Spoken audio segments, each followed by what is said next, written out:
What state do you think has the fewest natural disasters? This is just sort of like an opinion question. What do you... Deaths or what? What do you mean say?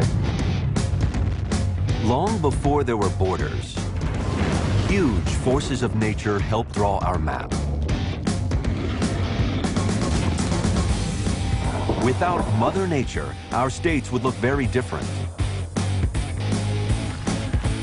We could have a state called Transylvania. Virginia might be one state, not two. And what's up with the piece of Kentucky trapped in Missouri?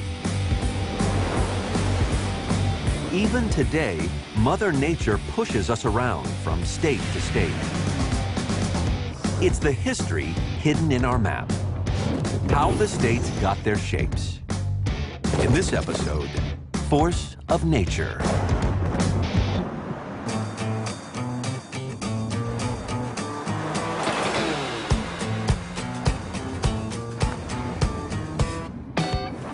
We've tried to fit our states into nice, clean little boxes, but Mother Nature was here first, and she's had a big say in the way our map looks today. As you'll see, big acts of nature created the terrain. The rugged hills, the flat plains that eventually became our state borders.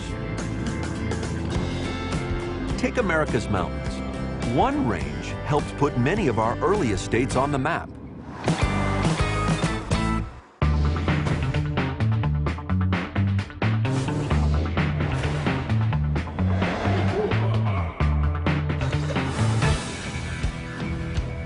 The Appalachians are our oldest mountains. They were formed 350 million years ago by colliding tectonic plates. Once higher than the Himalayas, the mountains were worn down by wind and weather. But they were still a serious obstacle and the first real border of our states.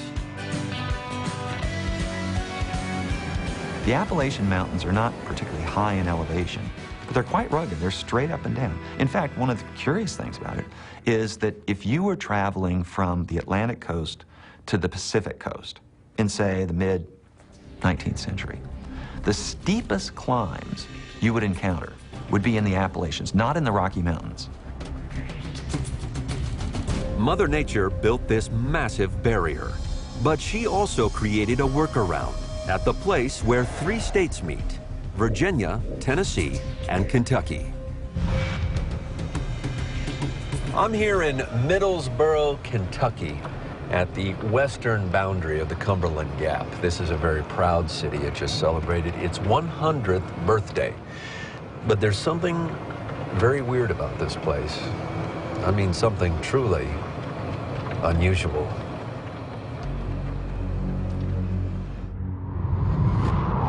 The town was formed by a meteorite. A meteorite? A crater. A meteor. That fell from outer space? It did. And it actually created a crater within the mountains. All the mountains, that's what's pushed up all the mountains is the meteor. Flashback, though, 300 million years. A chunk of space rock, 1,500 feet wide, hurtles toward the Earth. When the impact took place, it would have essentially, there would have been a major explosion. Bigger than anything that you're used to seeing as far as nuclear bombs going off. It leaves a crater 3 miles wide. Ground zero of that meteor crash? Today, it's a golf course. Now, are you ever nervous that another meteor might come by and strike this area? No. All right. You get to be my age, you don't worry about that stuff. Are we safe? We are now. Okay. It's a good thing we weren't around then. Long after that meteor hit, its crater would help open the American frontier. Today, you can literally see some of the states it helped shape. So this is what's called the pinnacle. You can kind of see 3 states from here. You can see Virginia, where the sun is coming up this morning. And in front of me is Tennessee, and this is Kentucky. And below me is the Cumberland Gap. The Cumberland Gap, the only natural opening in the Appalachian Mountains for 200 miles. It became a major gateway to the West, thanks to a man by the name of Boone, Daniel Boone. What's that like, living in a town where with Daniel Boone was coming through here? Well, pretty significant. It's pretty cool, right? Yeah. See, they come through the mountains up there in Well, that Cumberland direction. Gap, He in would have the come from that direction. Yeah, in the Cumberland Gap area. We were looking for Daniel Boone. Well, We're looking. we passed him. You did on the way up here? You didn't see him? I did not see Daniel Boone, nor did I see any of the men who were in his party that were coming through here. Did you see any of them? No, I just saw Dan. Is that what you call him, Dan?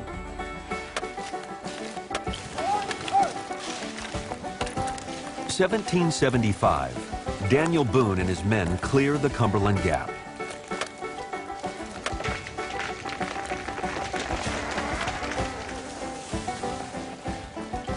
Then Boone leads the first settlers through, along old Native American trails.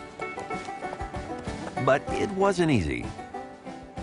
I think most people think of the Cumberland Gap as a giant valley in which men, women, equipment moved westward, but it's very small, isn't it? Oh, it is. Yeah, it's just a notch. You'd be surprised. It literally, when you get down into the gap itself, it's literally just a trail that's not much wider than the area that you and I are standing in it. And if the trail is only this wide, how did they move things through there?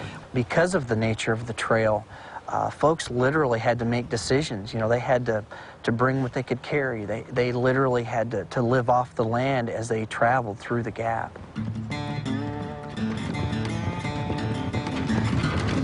In just 35 years, 250,000 pioneers marched through here.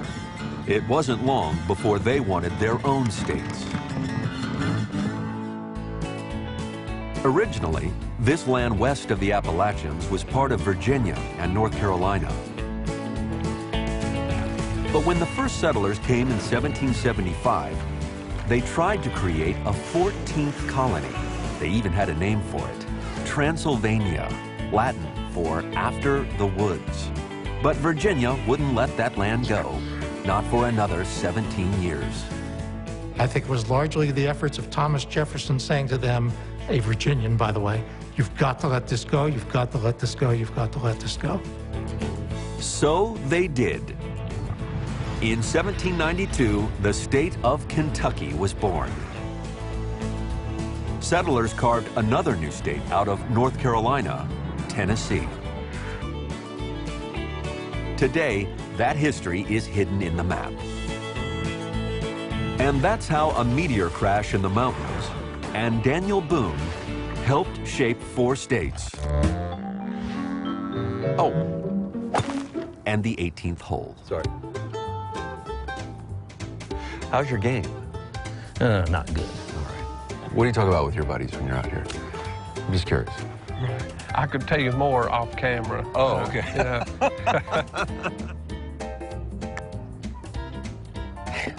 Mother Nature can't help my golf game. But here in Appalachia, she continues to shape states and the people that live in them. Many states, in fact, maybe more than you think. Are you familiar with the Appalachian Mountains? Yep. Okay. Now, do you know what other states border the Appalachian Mountains? All 18 of them. 18 Appalachian states? Border the Appalachian Mountains. Okay. Well, let's see, Ohio, West Virginia. Maybe Tennessee, Alabama, Virginia. and Maryland, Florida, or is it Georgia? Were they? No? I'm gonna go with Georgia. Not Florida, but Georgia, yes. Georgia, okay. Kentucky, South Carolina, North Carolina. Let's head up north. New York, Pennsylvania. New Jersey, maybe, a little bit. Massachusetts. Do you go further north into New Hampshire and Vermont? Maybe, did it go all the way up to Maine even? You're missing one state in the Northeast. The Nutmeg State. Okay. Connecticut. That's it. That's it? Yeah. No. That's 18. Really? Thousands of pioneers crossed the Appalachians, but others chose to settle here. Many were Scots-Irish, and this rugged terrain may have reminded them of home. They were tough, self-sufficient, and cut off from the rest of the world. I mean, just look at the map. Almost all of West Virginia is mountainous. And it can be really tough to get from here to there, even today. Mayberry is only 3 miles from Ashland, but it takes 12 miles to get there on winding mountain roads. And so there were pockets of society, families, clans, that just were born, raised, stayed there. Largely because the country was so rugged, and because it was so rugged, it was so isolated. That isolation led to a unique culture. What is a hillbilly and where does a hillbilly live? Some people define hillbilly as rural, people who live in rural areas. I know lots of hillbillies. My high school actually had Take Your Tractor to School Day. I picture a hillbilly in overalls without a shirt. Country accent. Does whatever, eats whatever, like hunts raccoons. With a, straw hat. Yep. And missing teeth. Okay. That's what I picture. Okay.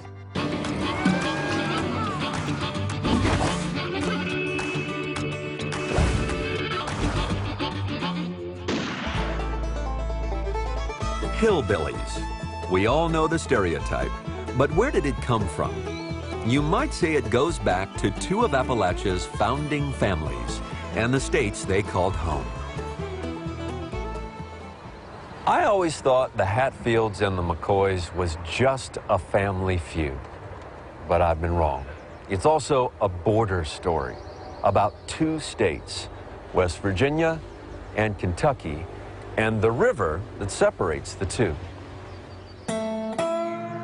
The Tug Fork River, a boundary created by Mother Nature and put on the map by the states. Historically, the Hatfields live in West Virginia, the McCoys in Kentucky.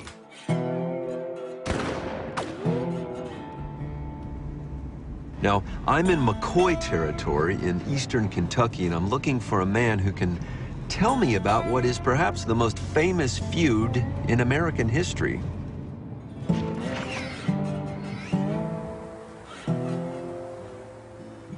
Jimmy Wolford comes from a long line of McCoys, and he knows a lot about his family's legendary rivalry with the Hatfields. Do you ever get tired of telling the story? No, I never get tired. I love the story. It has to do with family. Mm-hmm. It has to do with big families. Mm-hmm. And the Hatfields had a big family. Mm-hmm. The McCoys had a big family. Those families went to war over what started as a very small matter. The Hatfields told the McCoys, hey, you've got one of our hogs. And they had a trial over it just across the mountain. Yep, the infamous feud began over a pig. And for the Hatfields and McCoys, pork envy led to murder. Hatfields killed McCoys, McCoys killed Hatfields. Each side more focused on revenge than state borders. They didn't pay any attention to the border. If they wanted to do something across that river, they did it. They wanted to burn somebody out, they did it. They wanted to go hunt somebody down and whip them and kill them, they did it. Maybe the border didn't matter to the Hatfields and McCoys, but it mattered to their states. When Kentucky arrested some West Virginia Hatfields, it triggered an interstate feud. Next up, the Supreme Court. And then the 2 states almost went to war. They almost went to war. Then the Supreme Court said, hey, something's going to have to happen. The states eventually settled their differences, and the Hatfields and McCoys left behind a pile of bodies and one great story. Not to mention a long line of descendants like Jimmy. You'll notice it's not a deep river. Today, Hatfields and McCoys live in both states. In fact, they live practically side by side. They even shop at the same grocery store. But are these heirs to the feud still fighting like Hatfields and, you know? Just so I know, Hatfields are free and clear to come to West Virginia, and McCoys can go to Kentucky, and no one is going to say anything to you, right? Most days. Right, Jack? No. We have Hatfields marrying McCoys, McCoys marrying Hatfields. I'm almost disappointed that the Hatfields and McCoys aren't still shooting at each other, because it would just liven the place up a little bit. So when two shopping carts bump into one another and one is being pushed by a Hatfield and the other by a McCoy, all hell doesn't break loose. No. Okay. No, right. no more. They're friends, these Hatfields and McCoys. And if they can get along, I mean, can't we all get along?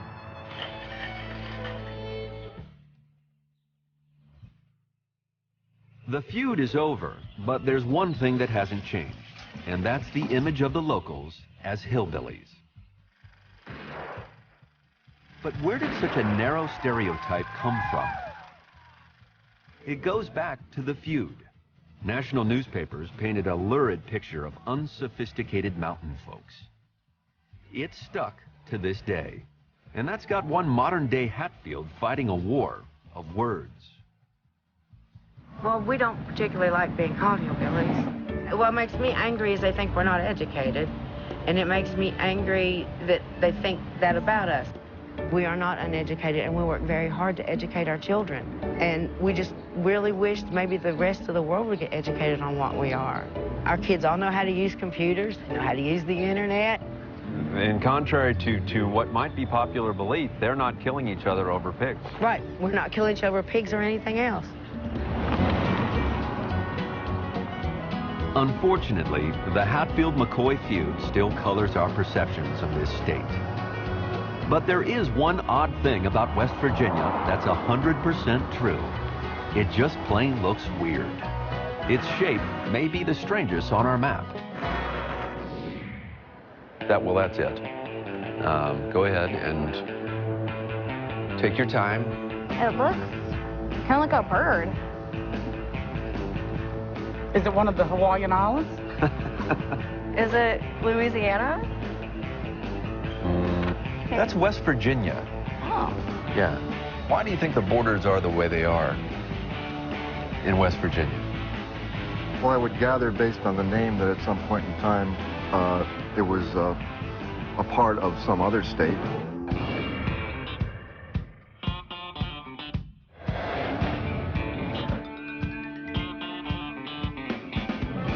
So why two Virginias? The common belief is that they split over slavery, but Mother Nature divided these states long before we did.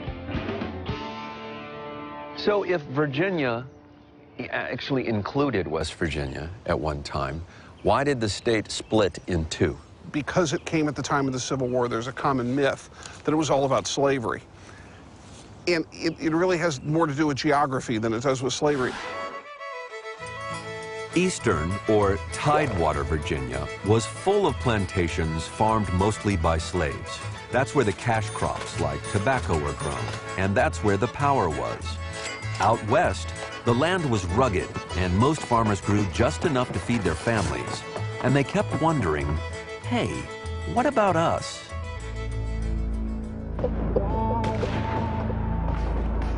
May 1861. Virginia secedes from the United States. So Western Virginians secede from Virginia and join the Union.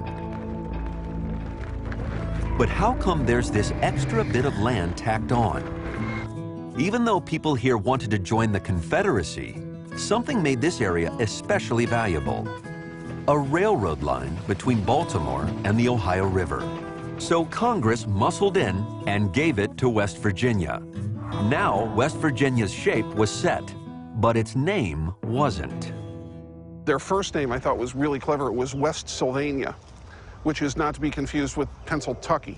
A lot of settlers have come out of Pennsylvania. It's a bordering state, but that name was dropped for a much better one, Kanawha, which is named after a river in the state. And I think the problem was people couldn't spell either one of them, and eventually they settled on West Virginia. Well, that was very simple. So Mother Nature has cast a long shadow here. She made the mountains that created the hillbilly stereotype, nearly sent 2 states to war, and drew the shape of West Virginia. Feel the shape of the state. I say it's easy because I know the answer already. It is a real state, I swear. Okay. I think I know the answer right about now. Right about now? Long, skinny state. Which way does it go? That way. Is this Alaska or Texas? It's easy to assume that we drew the shapes of the states however we wanted. But long before us, Mother Nature worked her way across our map, wielding a very powerful tool: ice. 20,000 years ago, huge glaciers covered our states. They ran all the way from Washington to Maine, as far south as Kansas and Kentucky. And then they began to melt, and our geography started to change, big time. The melting ice and surging water created some of our map's most famous boundaries: Niagara Falls, the Great Lakes, and of course, the mighty Mississippi. Water rushed down the Mississippi at a height hundreds of feet higher than it does today. You can still see evidence of the water's height along the river bluffs in Wisconsin and Minnesota.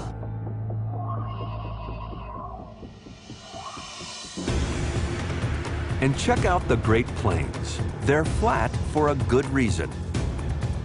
Those glaciers were so powerful, they moved huge chunks of earth across the continent, importing some of our state's most fertile farmland from Canada.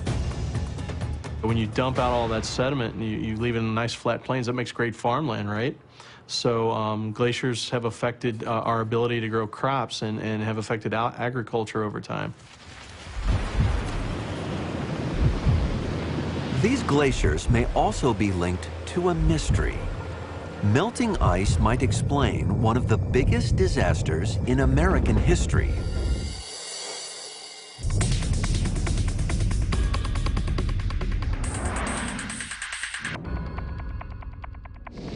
This state had the biggest earthquakes in the history of the United States. Biggest earthquakes ever. Keep working your way east. Keep going, and keep going, keep going. There you go, Missouri. That's interesting. Yes, Missouri. Check out the fault lines. It's clear why California is such an earthquake hotspot. It sits right on the San Andreas Fault. But the biggest series of earthquakes in the U.S. took place in New Madrid, Missouri, which only has minor fault lines. So what happened? It started in December 1811. 3 major earthquakes rocked these plains. Tremors sent shockwaves all the way to the East Coast. The New Madrid earthquakes in 1811 and 1812 were among the largest seismic events in the world, let alone North America. And in terms of magnitude, this first earthquake was between 7.5 and 8 on the Richter scale, essentially. So how in the name of Mother Nature did this happen? In Missouri. A new theory traces it back to the glaciers. These earthquakes may be a delayed reaction to melting ice. Runoff from melting glaciers swept away layers of earth. That released pressure on minor faults down below. Over the next several thousand years, those faults started to move, causing earthquakes. So it's like a scale. If you remove the weight from the scale, it springs back up, and that's essentially what the Earth's crust is doing. What it's really more like is road tar, because it doesn't spring up instantly. Oh, it just... If you push down road tar, and then you take the weight off it, it will come back up, but slowly. Okay. So like, you know, we had really big earthquakes in Indiana 6,000 years ago. 1,000 years ago, we had them in Oklahoma. Now we're having them at New Madrid. So can the folks in California relax a little bit, because the big one, the one that's coming, is going to really be in Missouri, and those are the people who should really be concerned? No, Missouri is a very minor earthquake problem compared to California, maybe about 1/10 of what it is. You'll continue to have small earthquakes, but we see no sign that a really big earthquake is on the way.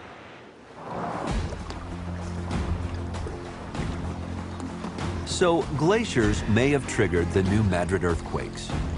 But did they leave part of Kentucky stranded in Missouri? This is one of the weirdest features on our map. A part of Kentucky surrounded by Missouri and only connected to Tennessee. It's often called the New Madrid Bend. Surprisingly, it wasn't formed by the earthquakes. But it was Mother Nature who carved out this oddity, changing the course of the Mississippi River over many centuries. And she continues to shape our states today. But she does something that affects us even more. She shapes how we live in them.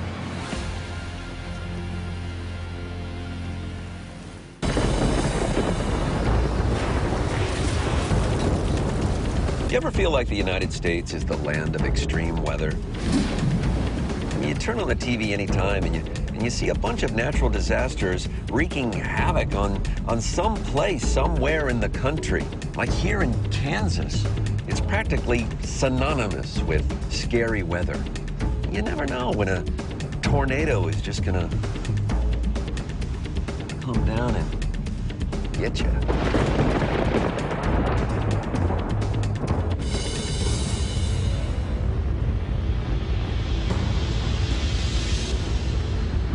Tornadoes. They're not just home wreckers, they're map makers. Now, the place with the most twister action is here, Tornado Alley. The top 3 states with the most tornadoes? Kansas, Oklahoma, and the #1 tornado hotspot, Texas.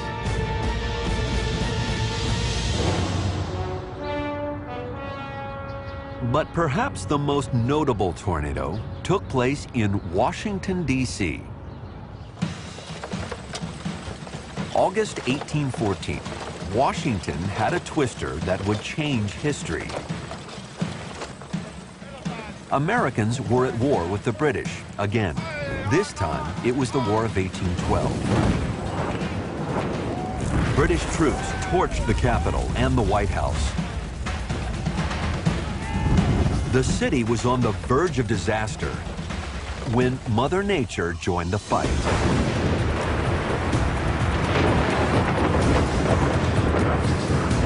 A tornado swept right through the heart of Washington. Buildings collapsed, cannons flew through the air. Trees smashed down. More British soldiers were killed by the storm than by American troops. And the British cleared right out of town. Where's the safest place to live in America, you think? Free from natural disaster. You know, you always hear about hurricanes and floods and fires and tornadoes. Tornadoes. My mom worries about all the time that fires are going to come to California. It would have to be a state that's not situated on the water. Okay. All right, so whatever state that is, that will be the safest state to live in. If you'd go into like Indiana and around Pennsylvania, you know, Ohio, I would say you would probably be a little more safe than, say, on any of the coasts. Florida, you got all the thunder and the lightning and all that kind of stuff. Michigan's just cold. Tornadoes in the middle of the country, hurricanes on the coast, earthquakes on the coast. The safest state of all? We'll reveal that soon enough. But you know, it's hard to say whether any state is really safe. Not when there's a potential disaster around every turn. You might just say, It's the way Mother Nature made us.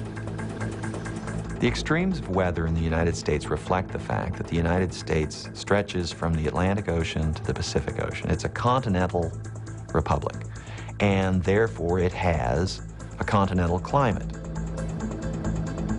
Our climate may be varied, but anywhere you go, our map is still governed by the laws of Mother Nature. And for every bold act of nature, there's an equal and opposite reaction by us in terms of how we live and where we move.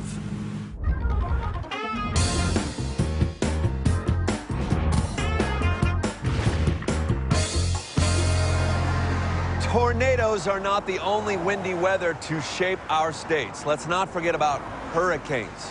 I'm here in Florida, and they've had more hurricanes here in the past 150 years than any other state. And of course, they're always on the lookout for the next big one. The state most likely to be hit with a hurricane? Florida. Texas and Louisiana aren't far behind.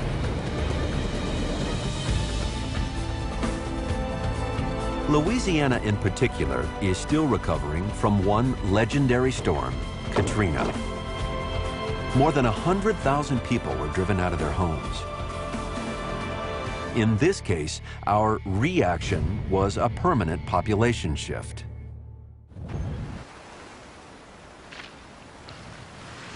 There's something else that moves us around the map: droughts. The states with the most severe droughts over the last century: Nevada, Colorado, and Wyoming.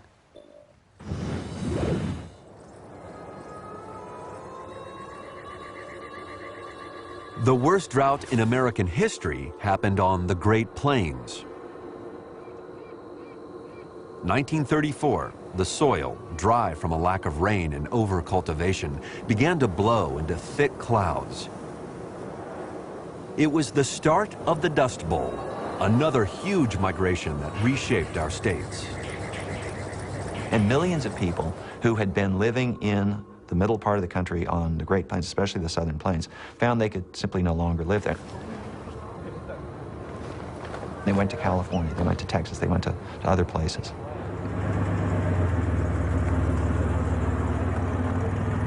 But there's one act of Mother Nature more deadly than droughts, tornadoes, and hurricanes combined.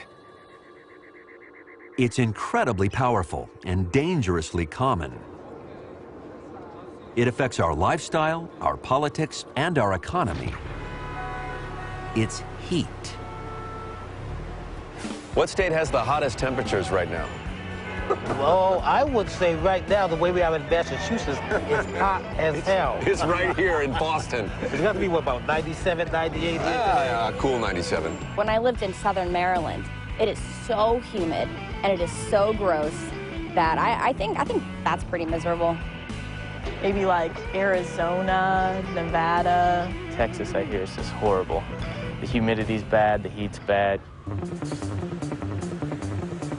But Mother Nature doesn't always get the final say on how hot it is or where we're going to live. In the last 50 years, we've pushed back against extreme heat, chilling our states and changing our map. Yes, we've cheated Mother Nature with air conditioning.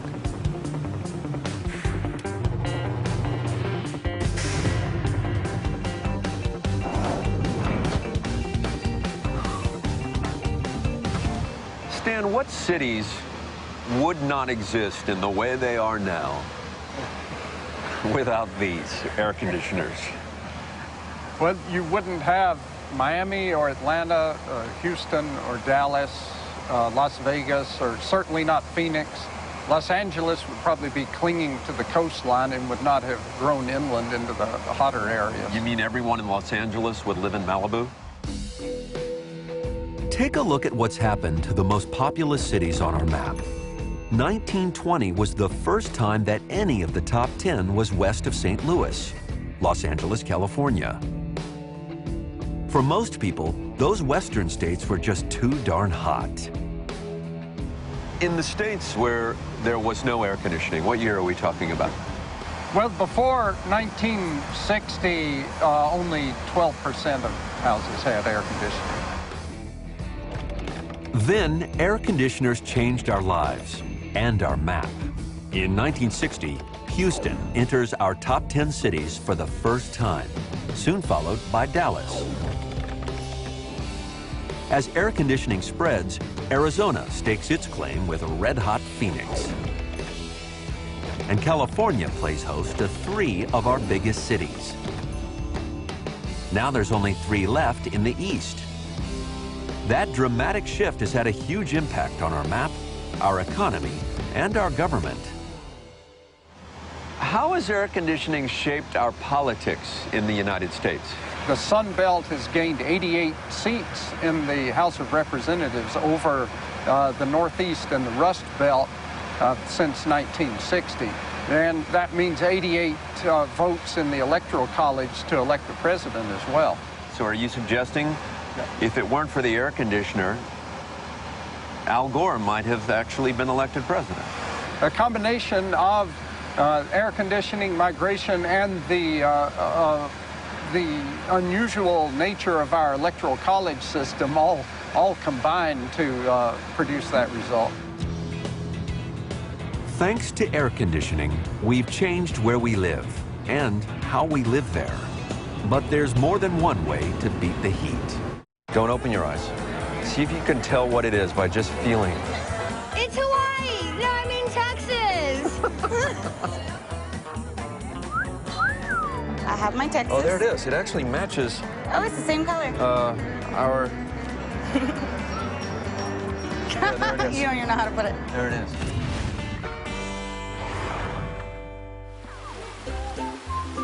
Imagine the era before air conditioning, before ice-cold bliss, before total temperature control. We were at the mercy of Mother Nature and had to get creative to beat the heat. People would use fans or sit out on their front porches,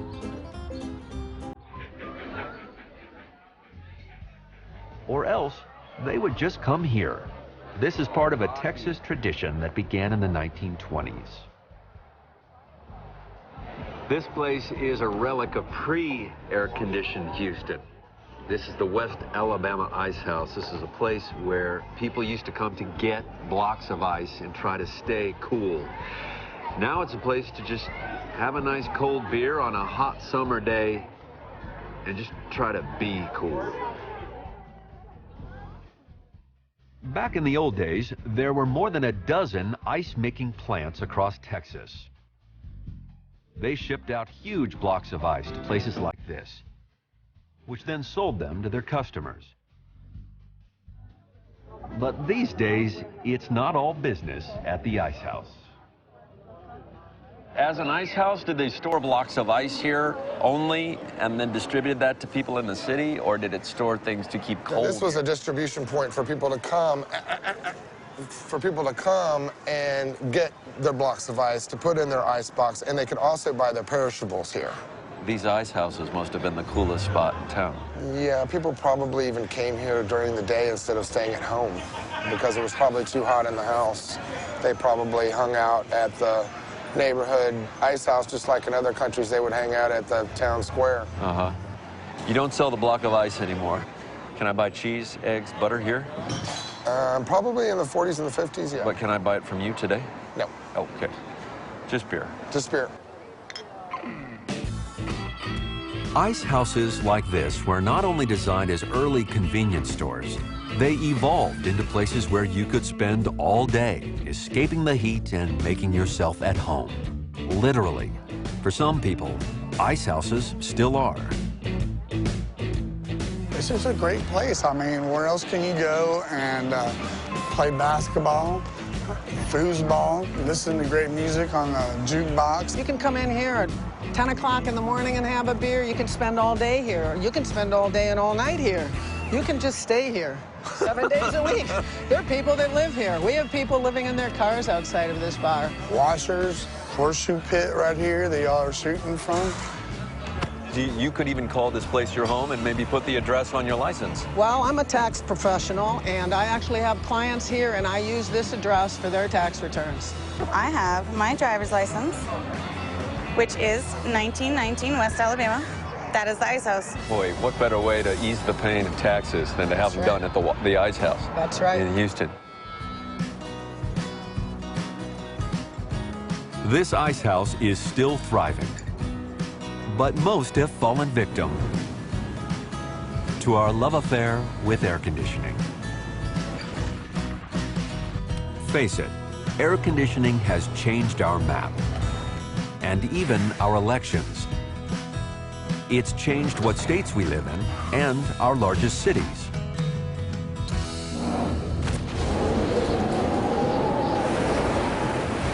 But here's the big question. If you really want to stay out of Mother Nature's way, what's our safest state? Forbes magazine crunched the numbers for wind, earthquakes, and climate. And they ruled that the winner is Hawaii. They've had relatively few major disasters, and it's rarely too hot or cold. But of course, even they're not immune to Mother Nature.